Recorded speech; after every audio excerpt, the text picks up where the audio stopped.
श्याम सुंदर श्री अमने महाराज की जय। માતાજી જય શ્રી કૃષ્ણ. તો કેમ છો બધા? મંગલાચરણ કર્યા પહેલા આપણા નવા બ્લોગની અંદર તો અત્યારે હું ને પપ્પા આવી જાય છે. મંગલાચરણ કર્યું નથી પ્રસિદ્ધ મંદિર. પણ પછી ખબર પડી કે હું રાજાની કથા સંભળાવું. ઓલરેડી સપ્તાહ ચાલુ છે और भागवत का नियम है मंगलाचरण होना चाहिए. સરસ મજાની અત્યારે ભગવત જ્ઞાન યજ્ઞ સપ્તાહ ચાલી રહ્યું છે. આ બાપુ અત્યારે અહીંયા વાંચી રહ્યા છે. वो द्वितीय ज्ञान मिला है. મિત્રો ખરેખર સરસ મજાનું આવું ભગવાનનું ધામ હોય છે ધામની અંદર ભાગવત સપ્તાહ જ્ઞાન યજ્ઞની અત્યારે અહીંયા ભાગવત કથા ચાલુ છે. તો ખરેખર આપણા માટે બહુ જ ભાગ્યશાળી કહેવાય આપણે કે ત્યાં આપણને કથા સપ્તાહમાં આપણને શ્રવણ કરવાનો આપણને લાભો મળી રહ્યો છે. આપણા માટે બહુ ભાગ્યની વાત છે. અત્યારે અહીંયા દર્શન કરવા આવ્યા હતા. અત્યારે અમે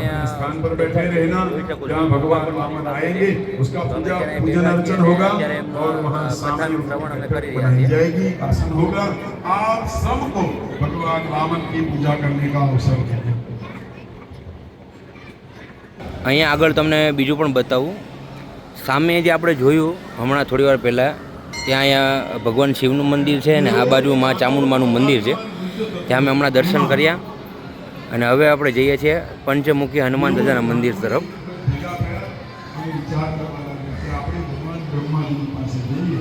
આ જુઓ તમે અહીંયા બાપુની અહીં સમાધિ સ્થાન છે.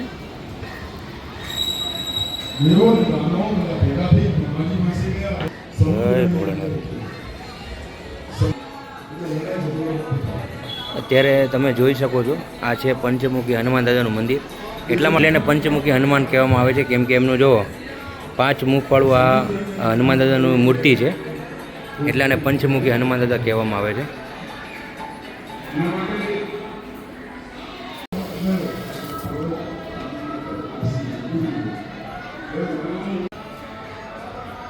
આ તમે જોઈ શકો છો આ છે પીપળાનું ઝાડ.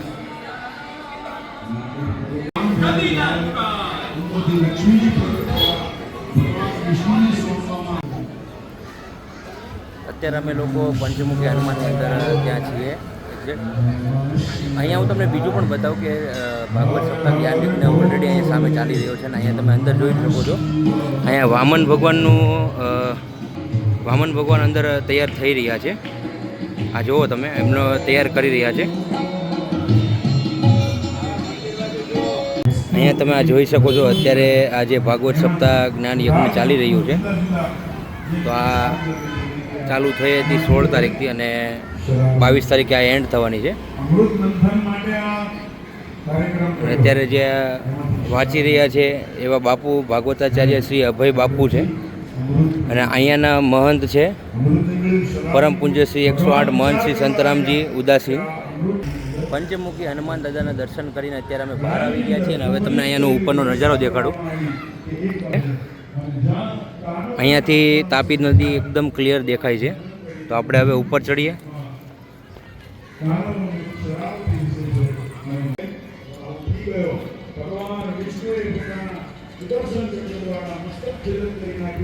અહીંયા તમે જોઈ શકો છો મંદિરની એક્ઝેક્ટ સામેની બાજુ અમે લોકો અહીંયા આવી ગયા છીએ. અહીંયા ઝાડ એટલા બધા થઈ ગયા છે ને કે એના હિસાબે આપણને ખ્યાલ નથી આવતો. ત્યાં આગળની સાઈડ તાપી નદી છે.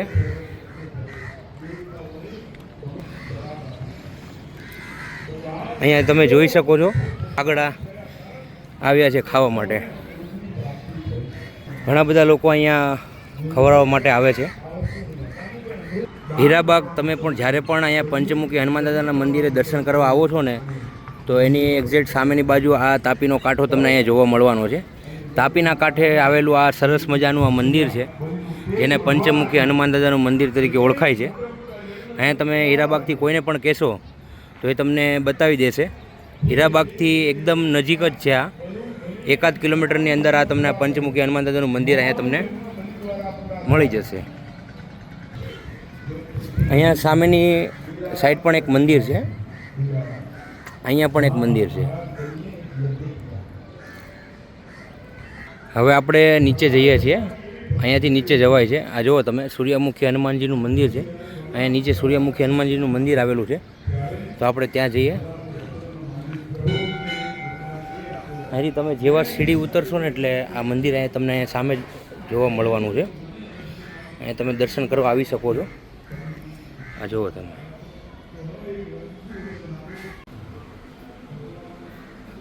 આ છે સૂર્યમુખી હનુમાન દાદાનું મંદિર. બોલો બજરંગ બલી કી જય.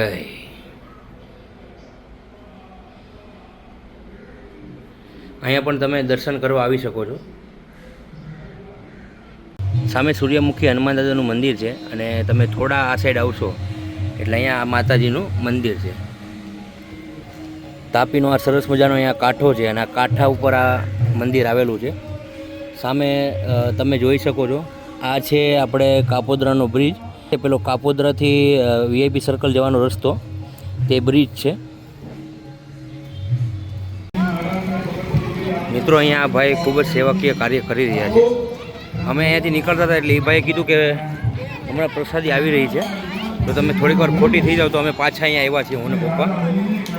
એની પાસે જે મિત્રો અત્યારે આગળ જઈ રહ્યો છું. તમને આગળ બતાવવાનો પ્રયત્ન કરવાનો છું. અહીંયા બધા ભાગવત સપ્તાહ જ્ઞાન યજ્ઞનું શ્રવણ કરવા આવ્યા છે. આ વચ્ચે લાઈવ ચાલુ છે. પાણી હાથમાં આવે જ નહીં. પાણી હાથમાં આવે નહીં તો સંકલ્પ થાય નહીં. ત્યાં હમણાં તમને દેખાડ્યું હતું ને કે વામન ભગવાન આવી ગયા છે. જુઓ તમે ખાલી. પણ શુક્રાચાર્ય આપવા દેતા નથી. દરબની એક સળી લીધી અને જાળીના નાળચાની અંદર જે ભમરના રૂપમાં શુક્રાચાર્ય બેઠા હતા એની આંખને ફોડી નાખી છે. આમાં જોઈ શકો છો અત્યારે ઓલરેડી લાઈવ ચાલુ છે આની અંદર. અને બધા ભાગવત સપ્તાહ જ્ઞાન યજ્ઞનું શ્રવણ કરવા આવી ગયા છે. પરમં ગુરુ સર્વશાસ્ત્ર પ્રવક્તારમ ભાર્ગવમ પ્રણમામ્યહમ.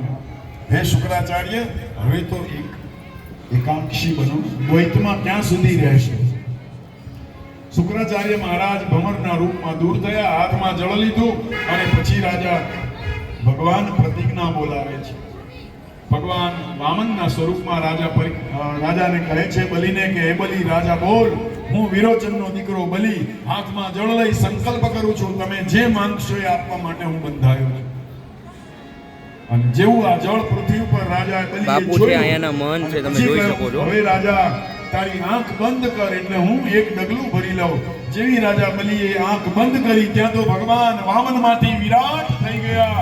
અને ભગવાને એવું વિરાટ સ્વરૂપ ધારણ કર્યું. કાલ અકલ વિકલ તનાતલ રસાતલ ભ્રુલોક રામલોક જીવલોક જમલોક તપલોક સુખલોક 14 લોક ભગવાનના શરીરની અંદર દેખાયા. અને આવું વિરાટ સ્વરૂપ ભગવાને ધારણ કર્યું. અને પછી બીજું ક્યાંય નહીં. તમારું ત્રીજું ડગલું મારા માથા ઉપર મૂકો. અને પોતાનું માથું ભગવાનની સામે નમાવ્યું. અને ભગવાન વામને પોતાનું વિરાટ સ્વરૂપ ધારણ કરેલું ત્રીજું ડગલું જ્યાં બલિના મસ્તક ઉપર મૂક્યું ત્યાં તો બલિ પાતાળમાં જતો રહ્યો.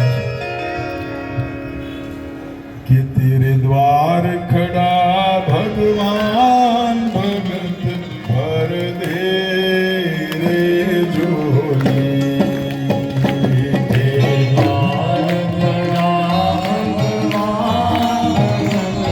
આ ભાઈ અત્યારે અહીંયા લાઈવ કરી રહ્યા છે.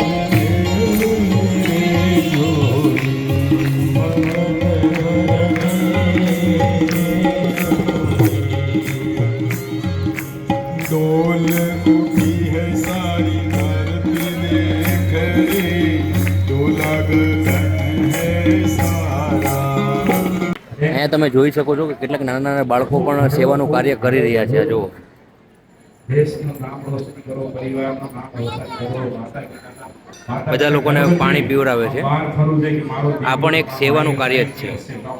કહેવાય ને કે આપણે પાણીના 5 પૂન હોય છે એમ. ગર્ભવતી ફરે ને એવું કામ છે. એટલે આપણાથી થતી હોય ને એટલી સેવા આપણે કરતી રહેવી જોઈએ.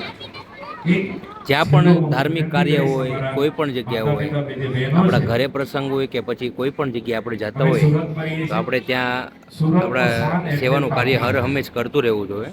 भगवान के नाम का जयकार योगी भारत भगवान की જય श्री द्वारिकाधीश કી જય श्री बालकृष्ण भगवान ભગવાન કી જય श्री वामन भगवान કી જય श्री चामुंडा માત કી જય श्री पंचमुखी हनुमान जी महाराज મહારાજ કી જય श्री पूर्णेश्वर महादेव સાહેબ કી જય श्री लक्ष्मणदास जी રાજ महाराज કી જય श्री संतदास जी महाराज की श्री संतदास जी महाराज की सद्गुरु भगवान की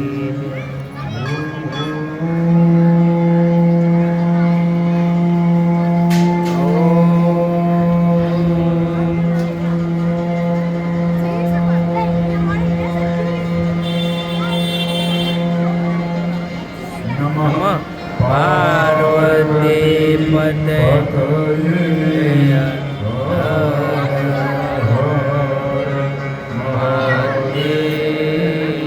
प्यार से भाव से और जोर से जय सिया राम જય સિયારામ, जय श्री कृष्ण જય શ્રી કૃષ્ણ.